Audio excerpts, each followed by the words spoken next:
hackers meddling in countries' internal affairs is starting to peak in Europe. France and Germany, which have major elections this year, are being painted as top targets by media there. Now, these are just some of the headlines over the weekend.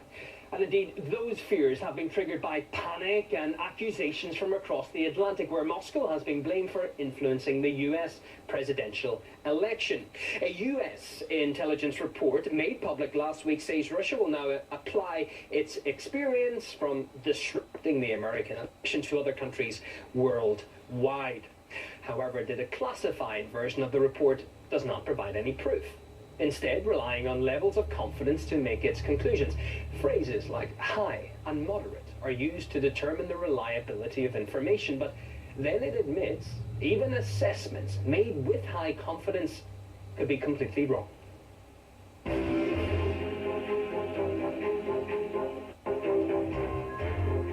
lot of it is classified, and we're not going to provide it. Some of that evidence may not be something that we want to show.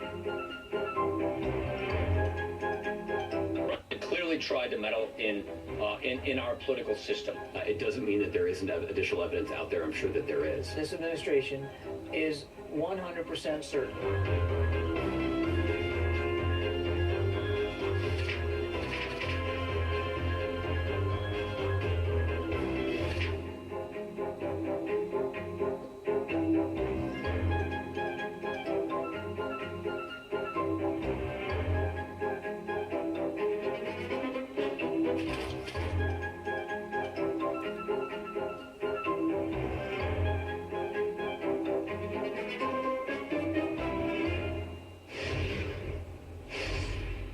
Reaction to this with Carter Page, who is a former member of the Trump campaign's foreign policy team and now a managing partner for Global Energy Capital. Happy to say Carter joins us live to talk on the report. You're very welcome to the program, first off. Yeah, lots of questions raised by the report, not least that it says that the declassified version can't include the full supporting information. That's led many to conclude that it lacks real evidence. If it can't provide the backup facts, why was it released, do you think? Well, I think, there is some pressure on the political side to provide some backup for the various theories that Mrs. Clinton was pushing really throughout last year. So I think it's quite speculative, and they were looking for some way to possibly prop up a little bit of a theory that's just been out there. So, do you expect many people to actually believe what's in the report if there is no real evidence underscoring it? We do know that at a news conference on Monday, WikiLeaks editor Julian Assange called the hacking report politicized. I think, on the politicized point, I think that's a key element, and one which will, definitely be a force. There are many people that are trying to push a certain agenda. So in that sense, exactly as you alluded to, yes, I think certain political forces, particularly those that have been very negative and hawkish and in a very old school mindset, will kind of use this as a way to support their broader theories without, as you alluded to, having much evidence. The report also blames Russia for having a, quote, long-standing desire to undermine the US-led liberal democratic order. How possible is it really for the stability of a country like the United States of America to be challenged by a set of hackers, do you think? Well, look, that the quote-unquote liberal term, I think, is very often something which has been used by a lot of people close to the Clinton team, and several of the think tanks and other sort of scholars that have often supported her. And it's very often used as a way of covering up a much more, again, hawkish, interventionist approach, where they're trying to, have much more of a tough stance against various groups, countries, individuals they view as their adversaries. So, it's really a bit of a smokescreen. Another point of the report, blaming Russia for pushing Donald Trump into power. Your thoughts on that?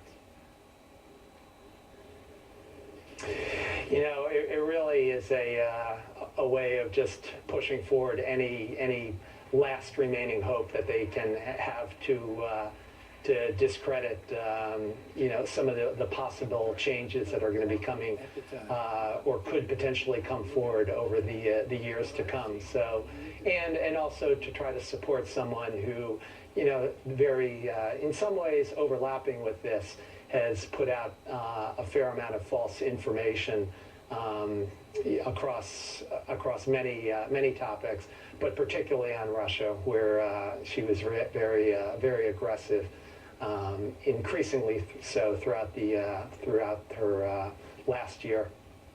You visited Moscow last month. The media followed, indeed, even though it was a private business trip, I believe. Why do you think your visit attracted reporters? There are rumors here, reports going around the Russian media that you are possibly in line to become the ambassador to Russia under the Trump administration. Can you just clarify maybe what your focus was when you were an advisor to Donald Trump, and whether Donald Trump has been in contact with you or his transition team, maybe?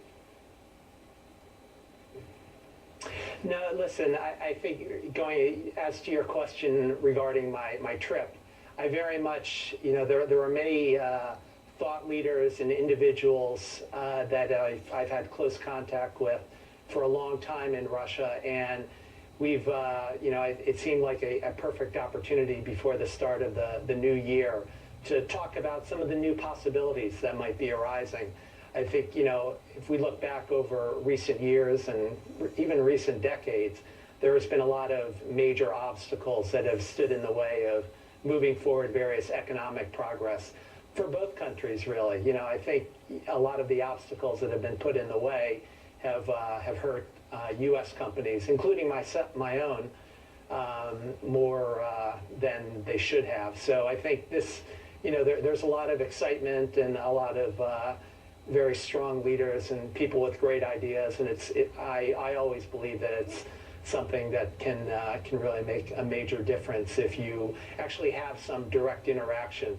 As I mentioned in a lecture I gave to a university there during my last trip, there's so much misinformation, and a lot of it, even in what you hear in the U.S. media regarding the way that things are in Russia. And I think the more there's a direct dialogue, people to people, companies to companies, and I think that can really be a positive force. So that was really my main objective.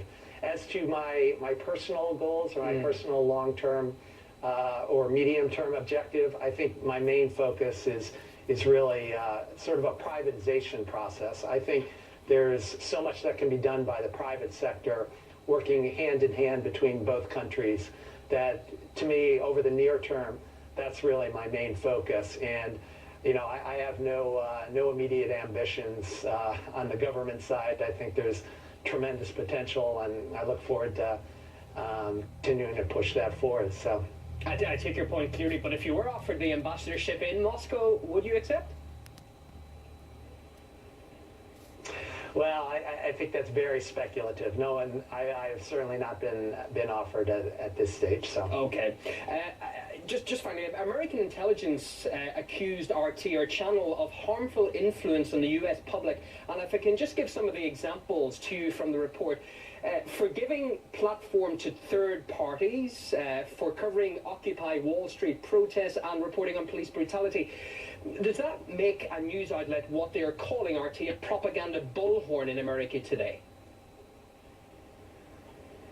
If you compare the impact of some U.S. media outlets who have been proven to have a very, close interaction and relationship with Mrs. Clinton and her team and her surrogates, I think, any impact or any of those accusations are very minor in comparison. I think, what was a much more controversial, if you will, if people really understood what the facts of the matter were. The impact and the interaction between her campaign and the U.S. media was far more of a direct interface and something which was really unfair over the course of the past year or so. Well, we appreciate you taking the time to come on the program and share your thoughts with us this hour. Carter Page, former member of the Trump campaign's foreign policy team, thank you.